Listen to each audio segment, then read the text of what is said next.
Alright guys, welcome to the next episode of Ophthalmology Tuition Classes. Now in this episode, we are going to discuss about physiology and neurology of vision. So first and foremost is our visual cycle. So first there is rhodopsin, which combines with light and it forms bathorodopsin, which gets converted into lumirodopsin. Then there is metarodopsin 1 and metarodopsin 2, which gets dissociated and turns into opsin and all transretinal. But mind you, all transretinal cannot directly get converted to 11 cis retinal, so it has to undergo some changes. So all transretinal can get converted into OL, alcohol, aldehyde to alcohol, retinol. So there is all transretinol, which further gets converted to 11 cis retinol, and finally 11 cis retinal, which again combines with that opsin which was dissociated to form rhodopsin again. I hope it is clear. Okay, now coming over to the lateral geniculate body. So lateral geniculate body has got 6 layers of neurons.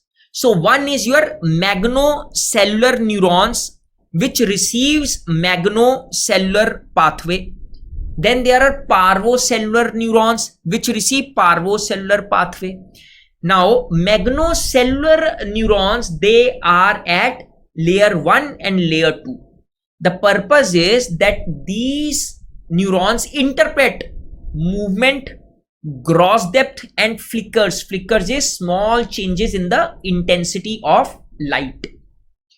Parvocellular is present at 3rd, 4th, 5th and 6th layer, as it is mentioned here, and they interpret color, fine depth and shape along with the texture.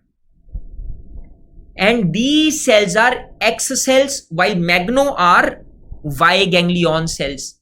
So in between these layers there are special cells which are conio cells, or you call it as K cells. You can appreciate here. Can you see K1, K2, K3, K4, K5, K6?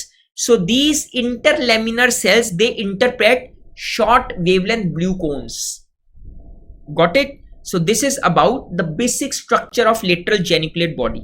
Now coming over to pupillary light reflex. See, so one is you shine light into my one eye, there will be bilateral constriction of the pupil. Yes, so that is your pupillary light reflex first. Then there is near reflex, when I am seeing at some object which is placed at a distance and I immediately focus onto an object which is near to me, there is again bilateral constriction of the pupil. That is your near reflex.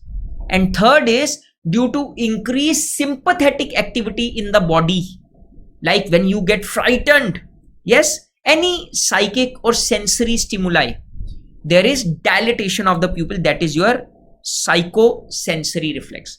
But first is your pupillary light reflex. So as it is here in the image, so when the light is shown, the light is going to strike the retina, from where it is going to travel to the optic nerve.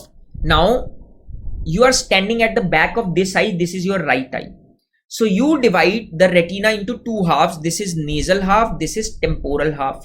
So you can see in the image that the nerves which are arising from the temporal side, they remain on the same side, but there is crossing of the nerves which are arising from the nasal half of the retina. So the crossing of the nasal half of the retina is known as optic chiasma. Okay, while the temporal side, it remains on the same side. So right optic tract which you see here consists of ipsilateral temporal fibers and contralateral nasal fibers. समझ में आया? Okay, so when you shine light to the patient's eye, so any reflex in the body consists of two pathways. One is the afferent pathway, another is efferent pathway. So here afferent pathway is formed by optic nerve, while efferent is formed by oculomotor nerve. Okay, so when you shine the light strikes the retina, from where it passes into the optic nerve, from where it goes till the optic tract, from the temporal pathway, from the temporal side of the optic nerve, but nasal side it goes to the opposite side. So ultimately it goes to the pretectal nucleus of midbrain. From the pretectal nucleus, so there are fibers which are coming. So from one pretectal nucleus, the fibers are coming to the same side Edinger-Westphal, to the opposite side Edinger-Westphal nucleus, which is the nucleus of third cranial nerve. It happens with both the pretectal nucleus, as you can see. So Edinger-Westphal nucleus is the nucleus of third cranial nerve. Third cranial nerve ultimately leads to constriction of the pupil by acting on which muscle? Sphincter pupillae. Sphincter pupillae. And mind you, these are preganglionic fibers. Preganglionic. But at the ciliary ganglion region, these become postganglionic fibers. And the ciliary ganglion lies between optic nerve and lateral wall of the orbit. Okay, understood? All right. Now, when you shine light into a right eye, what will happen to the right eye? So light is shown to the right eye. If there is constriction of pupil of right eye, you call it as DLR present. DLR is direct light reflex. If there is constriction of pupil of left eye, mind you, you are shining the light to the right eye. Yes, L means light. You are shining the light to the right eye. If there is constriction of the right pupil, direct light reflex. If there is constriction of the left pupil, you call it as consensual light reflex. Consensual light reflex. Here D for direct. Got it? Okay. Now, what if the patient's afferent pathway is involved?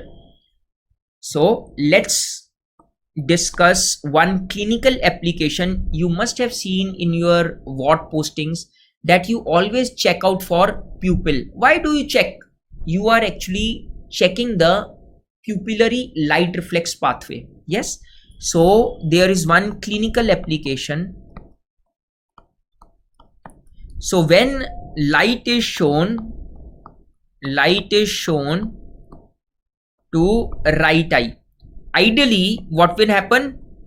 Direct light reflex will be present and consensual light reflex will be present when there is normal optic nerve.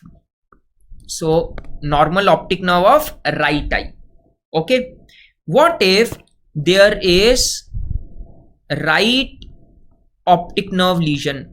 When there is right optic nerve lesion, please write with me. So when you are showing the light to the right eye, but there is an optic nerve which is not able to carry the light to the pretectal nucleus. So what will happen to the direct light reflex? Absent. What will happen to consensual light reflex? It will also be absent because there is no stimulus to the pretectal nucleus of the either side. Okay. Now, what you do is you shift the light from right to left eye, but left eye's optic nerve is all right. So what will happen to the left pupil? So left direct light reflex will be present. Now direct light reflex will be of left side. Why? Because the light is shown to the left eye. So wherever you are showing the light, that pupil will be direct light reflex. And what will happen to the right eye? Consensual light reflex will be present. Yes, because there was only the involvement of right optic nerve. Here The left optic nerve is taking the stimulus to the pretectal nucleus, afferent pathway, from where efferent pathway is Edinger-Westphal nucleus, which is stimulating both the sphincter pupillae. Okay, what if, take another example, we are here clearing the basics. What if there is involvement of the right oculomotor nerve? If there is a right oculomotor nerve lesion and you shine light to the right eye, right optic nerve is all right, so optic nerve is going to take the impulse to the pretectal nucleus, but the efferent pathway will pass through the oculomotor nerve, but right oculomotor nerve has a problem. So direct light reflex, which is of the right eye, will be absent, but consensual light reflex will be present. Consensual means the other eye. What if you shift the light from right eye to left eye in the same scenario of oculomotor nerve lesion of right eye? So what will happen to the direct light reflex? Direct light reflex will be that of the left eye. It will be present. Consensual light reflex, it will become absent, because ultimately this is the oculomotor nerve which is not contracting the sphincter pupillae. I hope it is understood. Okay. Now, that was your pupillary light reflex and its clinical application. Now coming on to near reflex. Now, when I am focusing on an object which is distant to me, I am able to see it clearly. And again, I focus onto an object which is near to me, I am again able to see it clearly. Why is it so? Check this out. This is the cornea, this is the lens, and this is the retina. Okay, so the light rays are coming from infinity and they are focused on the retina. So the normal power of the eye is, power means converging power. It is plus 60 diopter, out of which plus 43 diopter is given by cornea and plus 17 diopter is contributed by lens. Actually it is plus 58.2, but for ease of calculations we take it as plus 60 diopter. Now light is focused on the retina, but when you focus on the near object, so I am focusing on the near object, the light rays which is coming from tip of the pen is not parallel, it is divergent.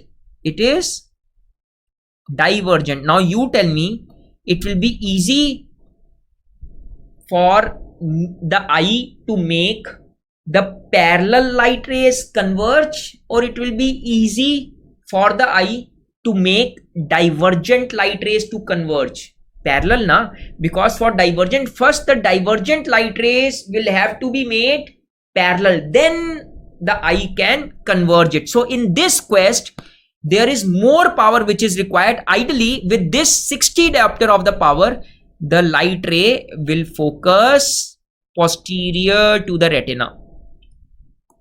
Now you will say, sir, but we are able to see everything clearly. If it is focusing on the posterior to the retina, we should not be able to appreciate it. Yes, absolutely correct. Then what is happening? Why we are able to see clearly? Because of the act of accommodation, boys and girls. What is accommodation? So accommodation has got three components. One is increase in the anterior curvature of lens. Second, there is convergence, and third, there is meiosis. Now increase in the anterior curvature of lens is due to contraction of ciliary body. Contraction of ciliary body, because ciliary body has got ciliary muscles. So let's write ciliary muscles only. Contraction of ciliary muscles, which lead to relaxation of lens zonules. So there is a central lens which is attached to the thread-like structure all 360 degree. So there are circular ciliary muscles. When they contract, the zonules which are holding the lens in the center, they relax. As the result, the lens becomes thick because of the elasticity of the lens. There is relaxation of zonules which make lens thick, and thickness is directly proportional to power, which increases the power of the lens, and power is inversely proportional to focal length of the lens. Now if there is increase in the anterior curvature, that means there is increase in the power. When there is increase in the power, the focal length will be less, so the focus will be from behind the retina to on the retina. That is why we are able to see near objects clearly. समझ में आ गया? Okay. Now come back here. So pupillary light reflex afferent was optic nerve. Now near reflex consists of one convergence reflex and the psycho-optical near reflex. So basically I am telling you why there is pupillary constriction when you focus on a near object. So there are two afferent stimulus. One is when there is contraction of the medial rectus muscle.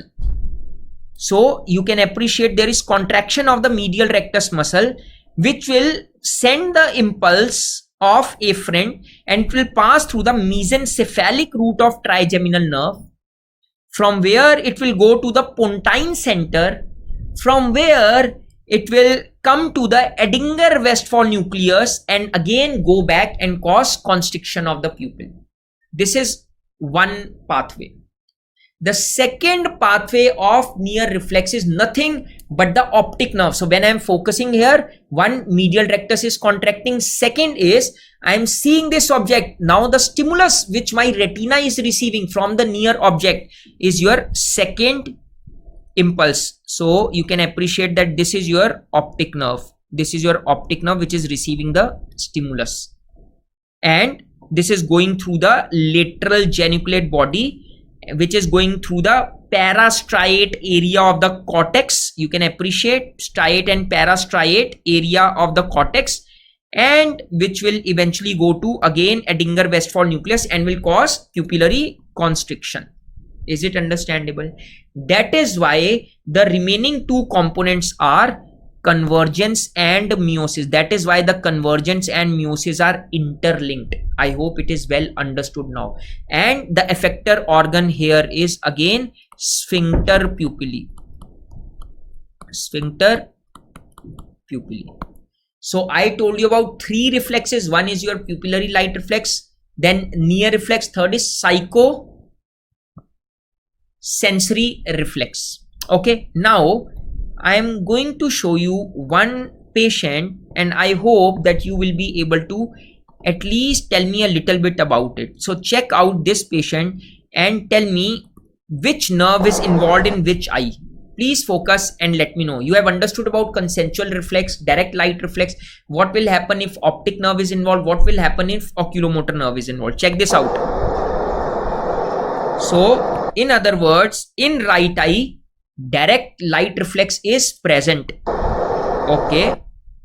So in left eye, the moment I remove the stimulus, the left eye started to dilate. That actually tells me that when I was shining the light in front of right eye, the left eye was also constricted. So on shining the light in front of the right eye, there is constriction of the right pupil, constriction of the left pupil, which actually tells me direct light reflex present. Consensual light reflex is also present. Now this clears that right optic nerve is all right. It also tells me right oculomotor nerve is all right. That is why there is constriction, and also left oculomotor nerve is all right because there is constriction of the pupil of the left eye as well. Okay, let's see now. Okay, and you could see on shifting the light from the right eye to the left eye, there is dilated pupil and dilated pupil of both the eyes. So direct light reflex absent, consensual light reflex absent, which actually tells me that the afferent pathway is affected. So there is no impulse which is going to pretectal nucleus. So there is no stimulation of the Edinger-Westphal nucleus of both the sides. As a result, the pupil remain dilated. Yes, मेरी तरफ देखते रहो. थोड़ा मेरे माथे पे देखो, शाबाश। Okay, I hope it is well understandable. So this patient has left RAPD. RAPD is relative afferent pupillary defect. Relative afferent pupillary defect, and I am shifting the light from one side to other, one side to other. और उस test को हम बोलते हैं, just for reference, swinging flash light test. Okay, so this is about your basic understanding. Now I am slightly upping up the game. Now if you could appreciate, so this is your pupillary light reflex arc which is completed. Now this is your optic tract, है ना? This is your optic chiasma. This is your chiasma in which there is crossing of nasal fibers. Now if there is transection of the optic tract, this is your distal optic tract while this is your proximal optic tract. ठीक है जी? If there is transection at the distal optic tract, you can see that the optic nerve fibers are gone, है ना? And the pupillary fibers which are going to pretectal nucleus, they are also gone. So distal optic tract, there is pupillary light reflex which will be absent, yes, and there will also be loss of vision. समझ में आया? But if there is transection of the proximal optic tract, you would appreciate loss of vision will be present. Why? Because these fibers will ultimately go to occipital lobe. Ideally occipital lobe has primary visual area, which is your area 17, area 18, and secondary visual area, sorry, primary is 17, secondary visual area is area 19 and area 18, yes. But when there is a transection here, so the pupillary light reflex arc is entirely completed. There will be loss of vision, but the pupillary light reflex will be normal. So it doesn't mean that if the pupillary light reflex, if there is afferent pathway which is affected, the loss of vision will definitely be there. Or if there is loss of vision, the pupillary reflex pathway will always be involved. What if there is damage to the pretectal nucleus here? Then the pupillary light reflex will be absent, but patient's vision will be normal. So it is very, very important to rule out, to not to use these two terms synonymously. Which two terms? Loss of vision and pupillary light reflex absent. Don't think that if one is absent, other will also be absent. It can happen vice versa. Yes? Okay. Now, after this, let's move over to visual perception. So when we talk about visual perception, so there are 4 types of vision. So you call it as visual senses. So first is your form sense. I am looking towards this structure and I am calling it as a ball because it looks like a ball. The form is like a ball, the form sense. And I call it as orange ball because it has got a color sense. Then third, I am able to see this because light is striking and it is entering into my eyes. Light sense. And fourth is I am differentiating this ball from its surrounding environment. That is contrast sense. Clear? 4 forms of senses are there. Now, let's talk about the visual acuity. So there is a distant visual field chart. Distant visual acuity chart, that is your Snellen's chart, which is kept at 6 meters distant. But there is near vision chart as well.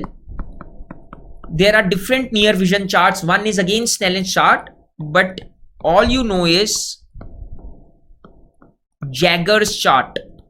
Jaggers chart is usually kept at a distance of 35 centimeter. Okay. Now, Snellen's chart is used to assess distant visual acuity. Now, what do you understand by distant visual acuity? What is this 6 by 60, 6 by 36, 6 by 6? So, numerator tells you the distance at which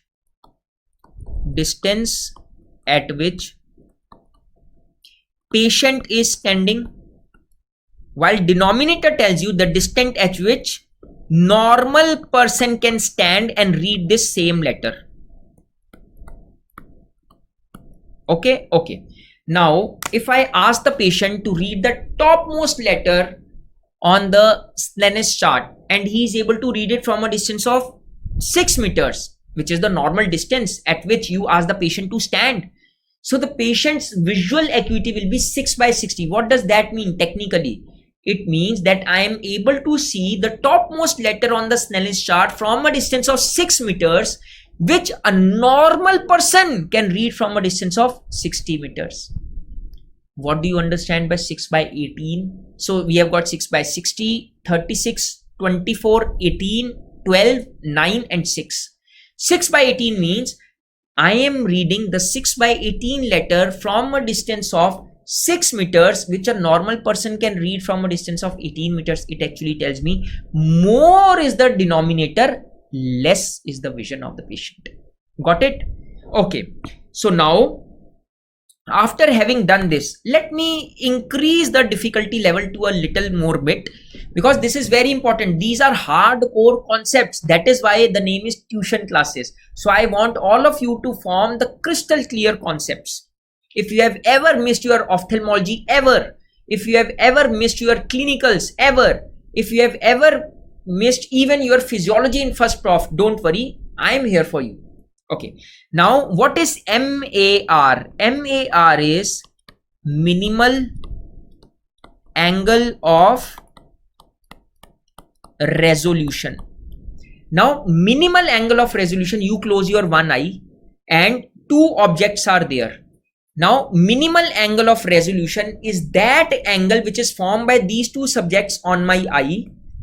If this angle is more than or at least equal to my minimal angle of resolution, I am going to see these two objects as separate. If my minimal angle of resolution is more than what they are making on my eye, I will not be able to see these two objects as separate. So this is my resolution. You know, less is the angle, better is the resolution. You must have heard the word resolution in terms of in LCDs, LED TVs, that, you know, mobile phone, that it has got very high resolution. You understand that? Okay. Now, minimal angle of resolution for humans is 1 minute. Human eye, 1 minute. Now, each letter on Snellen's chart is designed in such a way that it consists of 5 segments. Which 5 segments? Check this out. 1, 2, 3, 4, 5. Each segment makes an angle of 1 minute on the human eye. So in other words, each letter makes an angle of 5 minutes on the human eye, but with respective distance. That means 6 meters. The letter at 6 by 6 will make an angle of 5 minutes from 6 meters. So 6 by 18 will make an angle of 5 minutes from 18 meters. 6 by 60 will make an angle of 5 minutes from 60 meters. Have you understood this? That is minimal angle of resolution concept. Now, if you want to detect the minimal angle of resolution of a patient with visual acuity, let's say 6 by 36. So of course, less is the vision, minimal angle of resolution will be more. You simply inverse the visual acuity. So it will become 36 by 6, 1 and 6. It will be 6 minutes. And naturally for 6 by 6, it is 1 minute, which is very normal. So that is why 6 by 6 is the normal vision. But Can you answer me this numerical? It was asked not once, not twice, not thrice, not tetra, not penta, hexa, 6 times. It has been asked at least 6 times in various exams. Any exam you want to talk about. Okay. So what is the minimal angle of resolution of topmost letter on Snellen's chart when viewed from a distance of 6 meters? Now, please understand that actually tells me that the visual acuity of this patient is 6 by 60. So when viewed means the patient is standing at 6 meters. The topmost letter has a value of 6 by 60.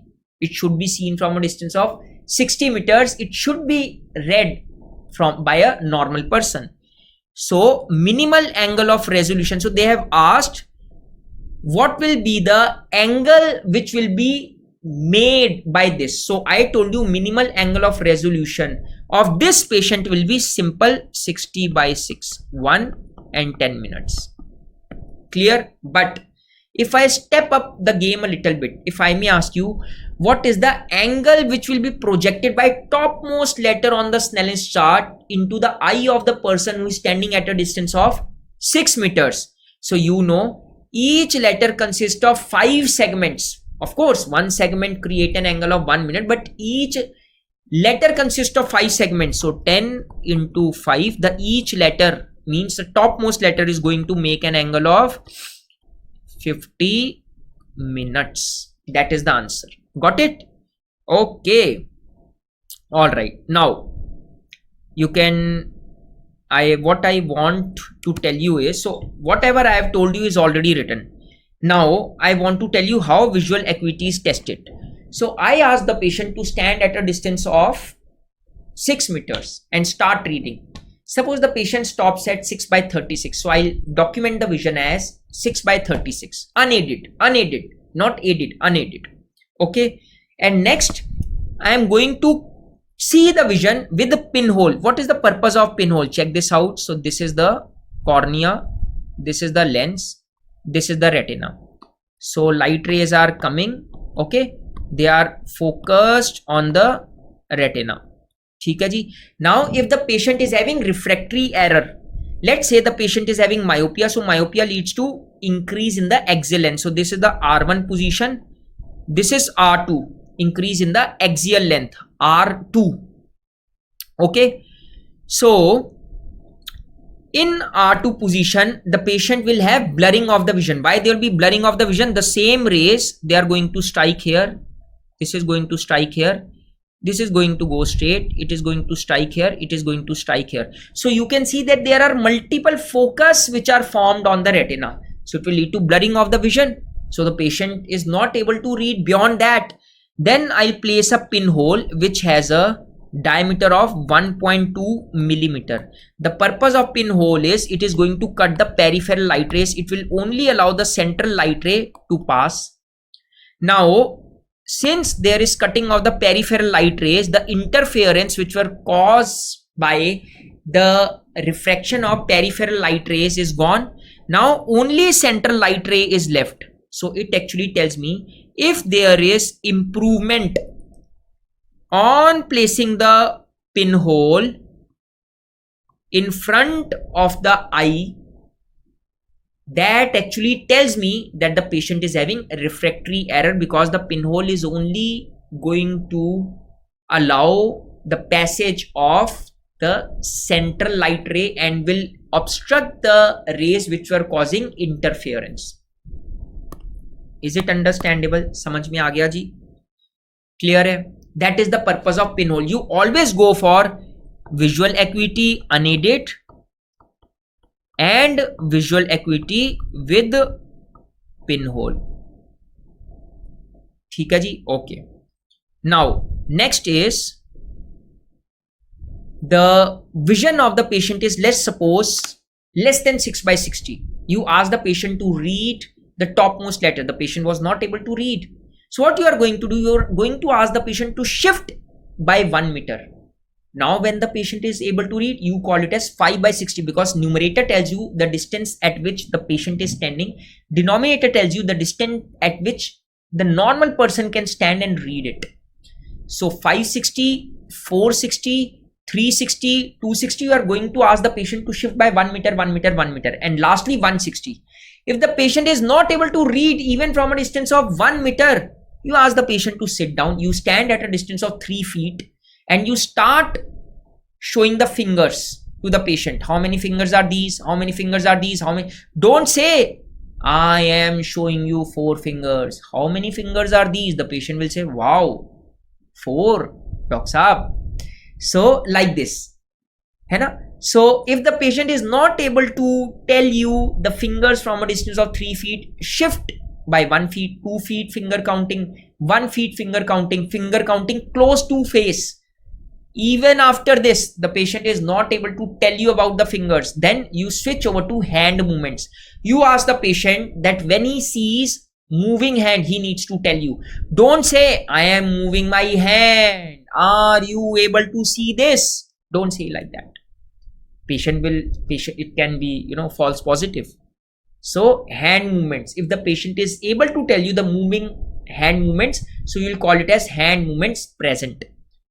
Okay, the patient is not able to tell you even the hand movements, then you start projecting the light from different sides, superiorly, sideways, inferiorly, sideways. So you ask the patient to tell you from where light is coming, from up, from temporal side, inferior side, nasal side. So that is your projection of rays. And if the patient is not able to tell you this, then you just ask the patient when he sees light. That is your perception of light. If the patient is not able to tell you about even the light, you call it as PL negative. If the patient tells you, you call it as PL positive. Similarly, PR negative, PR positive. Here, hand movements, HM, counting fingers, FC or CF. FC 3 feet, 2 feet, 1 feet, so on. Hand movements close to face or 1 feet or 2 feet. Yes? All right. So this is how you assess the visual acuity of the patient. Let me just show you one patient so that you are able to connect the dots. You are able to understand what it is all about.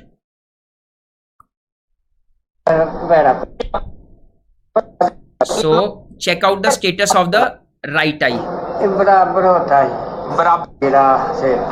आप मुझे बताइएगा जब light का पता लगेगा. Light का पता लग रहा है. लाइट का टॉर्च बैटरी का पता लग रहा है. बैटरी जब आएगी आंख में तो बताना. बैटरी का नहीं पता लग रहा. नहीं पता लग रहा. हाँ. Not able to appreciate. PL negative right eye. Battery का पता लग रहा है. आंख में सज्जी आंख में लाइट का पता लग रहा है. नहीं पता लग रहा है. नहीं पता लग रहा. हाँ. अच्छा, अब हाथ डालो खब्बी आंख से. So you always test the visual acuity by asking the patient to close the eye. Yes, but since here one eye is already PL negative, so no need to ask the patient to close this eye because anyway this is PL negative. Now check out the visual acuity of the left eye. डालो, आंख खोलो. अब battery का पता लगेगा तो बताना. खुद सीधा देखो, मेरी तरफ देखो. शाबाश, मेरी तरफ देखो. बैटरी का पता लग रहा है. हाँ, देखो जी लग रहा है. PL so far PL positive. कहाँ से आ रही है बैटरी? PR testing PR. नीचे से आ रही है, साइड से आ रही है, ऊपर से आ रही है. अब कहाँ से आ रही है बैटरी? अब कहाँ से आ रही है? देखो जी ऊपर से आ रही है. PR positive as well. Stepping it up a little bit. आपको मेरा हाथ हिलता नजर आ रहा है? Hand movements. हाथ हिलता नजर आ रहा है? या देखो हमरा नजर परसावा हो रहा जी नजर. अपना हाथ अपने नीचे कर लीजिए. जब आपको हाथ हिलता नजर आएगा तब आपने बताना है. अच्छा. हाथ हिलता नजर आ रहा है तो बताइएगा. नजर आ रहे हैं? हाँ, देखो अब हिल रहा है हाथ. हाँ, देखो. ओके. अच्छा, अब आप मुझे बताएं कितनी उंगल है? कितनी उंगल है? उंगल गिन पाएंगे? उंगल कोई उंगल, मेरी उंगल गिन पाएंगे आप? अगर मैं आपको उंगल दिखाऊं तो? नहीं जानी. Not able to tell. दिख रहा है लेकिन उंगल नहीं गिनी जा रही है. है ना? So this patient is hand movements close to face. Understood? Yes, problem to nahi hogi koi? Wonderful. Okay, now after having understood this, what I am going to tell you next is going to be a cakewalk for you. So what is your definition of blindness? So earlier there were two definitions. One was by WHO, another was NPCB. NPCB is National Program for Control of Blindness. But definition of blindness right now is common, which is visual acuity of the patient is less than or equal to 3/60. Now you know what is 3/60, or visual field which is less than equal to 10 degree in better eye with best possible correction. Means if the patient's vision is, let's say, 2/60, on giving glasses, if it improves to, let's say, 4/60, 5/60, 6/60, so you will not call this patient as blind as per this definition. So you will try to correct the vision with your glasses. That is your best correction. Understood?